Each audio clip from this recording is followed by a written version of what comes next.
Hai sobat, kadang kita ngerasa hidup ini nggak adil banget. Kayak apapun yang kita lakuin, selalu aja berasa nggak cukup atau malah sial terus. Nah, yuk kita bahas beberapa alasan kenapa kita sering merasa diri nggak beruntung.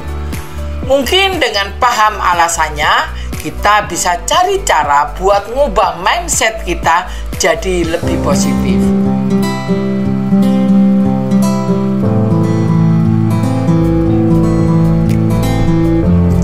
Inilah 7 alasan merasa diri tidak beruntung. Yang pertama, kita selalu membandingkan diri kita sama orang lain. Salah satu alasan utama ngerasa nggak beruntung adalah kebiasaan ngebandingin diri sama orang lain.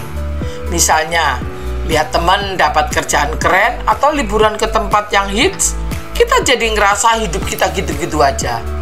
Padahal, tiap orang punya jalan hidup masing-masing, bro. Fokus sama kegagalan. Terlalu fokus sama kegagalan bikin kita ngerasa nggak pernah sukses. Gagal sekali dalam ujian atau proyek, langsung mikir, kita ini nggak beruntung. Padahal, gagal itu bagian dari proses menuju sukses. Pikiran negatif terus. Kalau pikiran kita negatif terus, ya pasti ngerasanya sial terus. Selalu mikir, aku nggak akan pernah bisa, atau pasti nanti aku gagal lagi. Pikiran negatif itu kayak magnet buat hal-hal buruk. Jadi, ayo coba berpikir lebih positif. Nggak bersyukur. Kadang kita lupa buat bersyukur sama hal-hal kecil yang kita punya.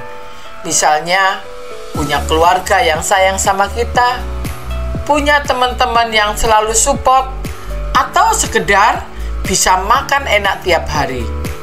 Kalau kita selalu ngerasa kurang, ya wajar aja kalau ngerasa nggak beruntung. Takut keluar dari zona nyaman. Takut mencoba hal baru dan cuma mau di zona nyaman, bikin kita ngerasa nggak ada perkembangan. Misal, ada kesempatan belajar hal baru, tapi kita nggak mau ambil karena takut gagal. Padahal, kadang keberuntungan datang dari hal-hal yang nggak kita duga. Kurang usaha. Kalau kita kurang usaha tapi berharap hasil maksimal, ya bakal ngerasa nggak beruntung terus. Mau sukses dalam karir tapi nggak mau kerja keras dan belajar hal baru. Usaha maksimal itu kunci buat dapat hasil yang memuaskan. Lingkungan yang negatif. Lingkungan yang negatif juga berpengaruh banget sama perasaan kita. Misalnya, teman-teman atau keluarga yang selalu pesimis dan suka nyinyir. Lingkungan negatif bisa bikin kita ikut-ikutan ngerasa nggak beruntung. Carilah lingkungan yang support dan positif. Nah sobat, itu dia 7 alasan kenapa kita sering ngerasa nggak beruntung. Semoga dengan ngerti alasan-alasan ini, kita bisa lebih introspeksi dan ubah cara pandang kita jadi lebih positif. Ingat, keberuntungan juga bisa kita ciptakan sendiri dengan usaha dan sikap yang baik. Keberuntungan itu diciptakan dari usaha dan sikap positif kita sendiri.